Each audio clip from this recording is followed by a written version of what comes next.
group of display. There's what's called a reindeer rule. Cities have been allowed to display certain religious symbols at Christmas time if there's enough reindeers around. And by that I mean the courts have upheld nativity scenes, creches. If a city puts up just a creche in the city park, it violates the Constitution. But if a city puts up a creche and a snowman and a Santa Claus and some reindeer and a banner that says season greetings, and they put up enough other stuff to dilute the religious nature of that nativity scene, then it doesn't violate the Constitution. And that becomes a factual analysis that the courts go through. So we call that the reindeer rule. If you have enough reindeer, then the creche is no longer religious in nature. And that's the factual analysis that the court goes through. So the court looks at the context. And these crosses don't have any other context because out in the areas that they're displayed, some of the rural areas, there isn't anything around these crosses. They're there by their lonesome out in the middle of nowhere. And the court took that into consideration. They're 12 foot tall. They're massive. It's not the little 3 foot tall cross that you see in New Mexico or Arizona where there's been a fatal accident. Another thing that they took into consideration is the state of Utah prohibits those little crosses. It's against the law in the state of Utah for a family to put up one of those little crosses, a little homemade cross. If there's a fatal accident and a family member wants to put up one of those crosses, it's against the law in Utah to do that. Good. UDOT is instructed to take those down. But the Highway Patrol can put up these massive things. The court took that into consideration. So, we got a 3-judge panel. They said take the crosses down. You can't have the crosses up there on government property. You can't have the logo. The Highway Patrol Association asked for a rehearing. The state asked for a rehearing and asked for a rehearing in Bank. There's 12 judges of the 10th Circuit Court of Appeals.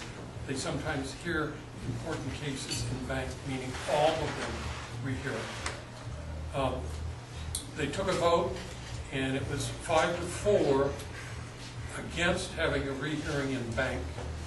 But 4 of the judges in the 10th Circuit did what are called dissenting opinions and said, we think it's an important case, we want a rehearing. So it was 5-4 against rehearing the case in Bank. But those 4 judges of the 10th Circuit encouraged the state by their dissenting opinions to ask the Supreme Court for a review. So petitions were made to the United States Supreme Court for what's called certiorari. And certiorari is a discretionary review by the United States Supreme Court. And that's what was considered over the summer, and that's what was denied on Monday. The United States Supreme Court looked at the case and said, is it an important case? Is it not an important case? Did the 10th Circuit screw up? Did the 10th Circuit not screw up? And on Monday, the United States Supreme Court said, we're not going to get involved. We're not going to review the case. They only need 4 votes. There's 9 justices on the Supreme Court. They only need 4 votes to grant that review. And all they do at this point is they say, yeah, we'll grant a review. If they grant a review, then there's a full-blown briefing, oral argument, more Friends of the Court briefs are filed and all of that. So the Supreme Court considered it 4 times over the last 6 weeks. And they had 4 conferences and considered it. And finally, Monday, they said there isn't going to be 4 votes out of the 9, and therefore they denied cert, except Justice Clarence Thomas wrote a 19-page dissenting opinion in which he said he would have granted cert, he would have taken the case and had full-blown briefing. And he essentially said he wants to reopen and rewrite the jurisprudence on Establishment Clause. The current law dealing with church and state separation is called the Lemon Test. And it's based upon what a reasonable observer would think.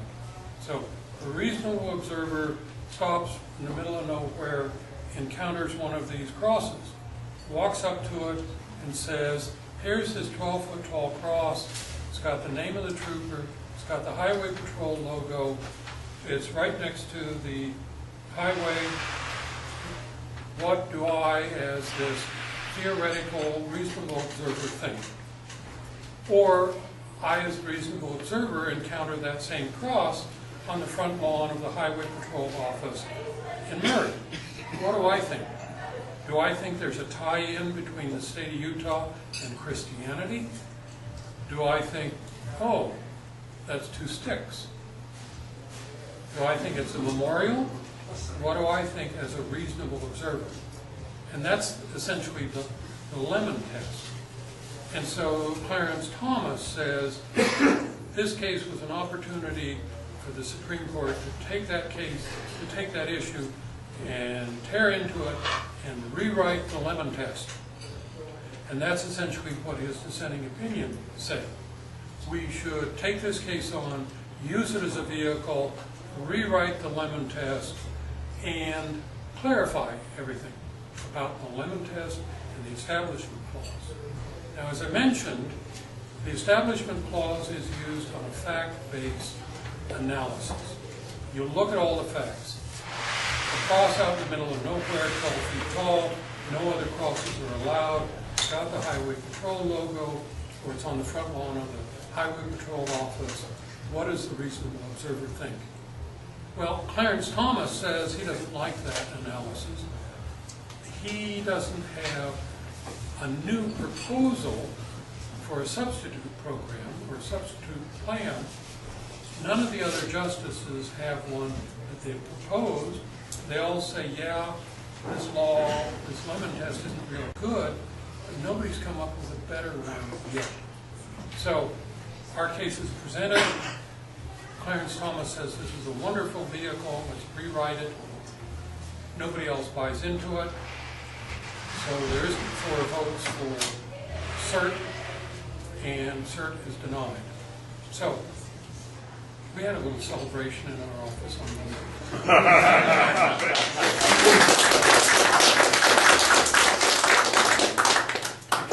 The case is now going to be sent back to the 10th Circuit.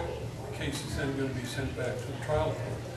And the 10th Circuit said to the trial court, enter an order that crosses have to come off government property, and the logo, the Highway Patrol logo, has to come off the crosses. So the crosses, the 3 crosses that are on private property can stay there if the logo comes off. And if the Highway Patrol Association comes up with a different shape, they can leave the memorials where they are, and they can leave the logo on there. They just have to come up with some other shape that's not a poignant religious symbol. They can leave them right exactly where they are. Just don't use this symbol. And you know, the Shurtleff and Carl Wimmer and all these other people say it's the end of the world, but it's not. But Wimmer's running for office, and Shurtleff used this as a political tool when the case was first filed. So that's why they're being so hysterical about the whole thing. But it's simple enough. Just come up with some other symbol, leave them where they are. These troopers should be honored.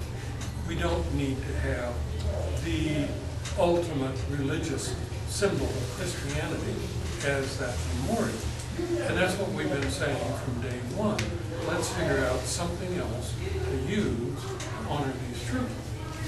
So this case was filed, as I say, under federal law, we're federal court, we've alleged a violation of the First Amendment.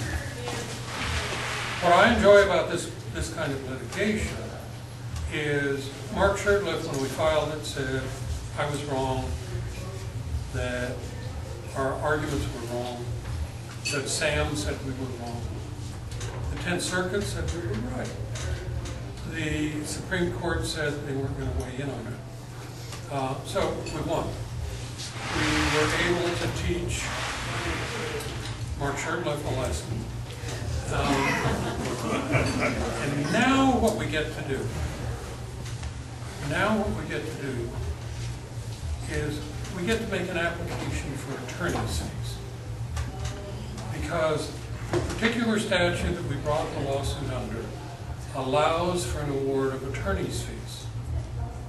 And so we now go to the judge and say, we want it. We're the prevailing party, and we're entitled to an award of attorney's fees. And we've been litigating this case since December of 2005, and we've run up more than $300,000 worth of attorney's fees. And we're going to submit that bill to the state.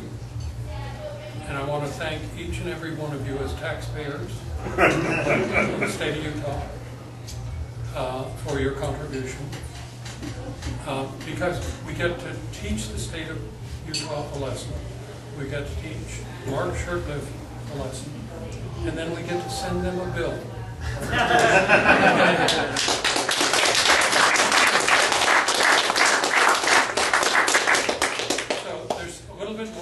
We get the case back from the Supreme Court to the 10th Circuit, from the 10th Circuit back to the trial court.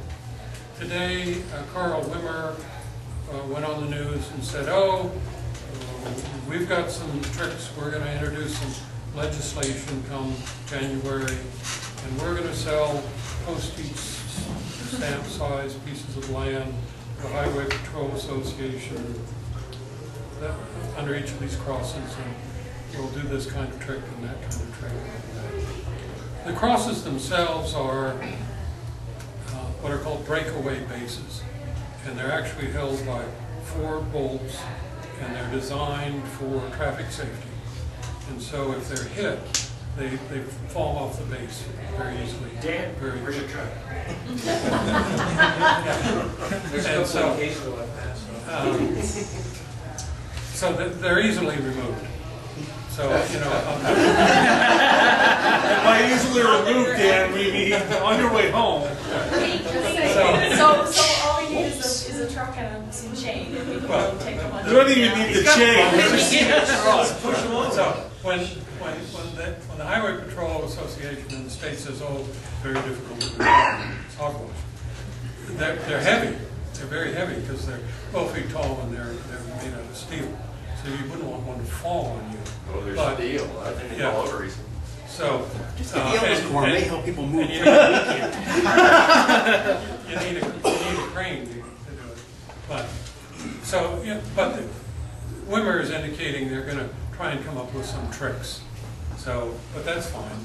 If they actually do that, and if they were able to sell or donate or whatever, similar to what they did in San Diego, the $1 purchase and sale to the Boy Scouts, is that at that point what happens? You guys file a new lawsuit. Are you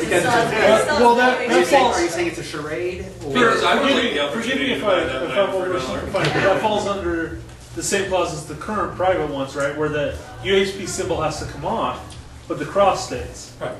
What the 10th Circuit ruled is you can't have the Highway Patrol logo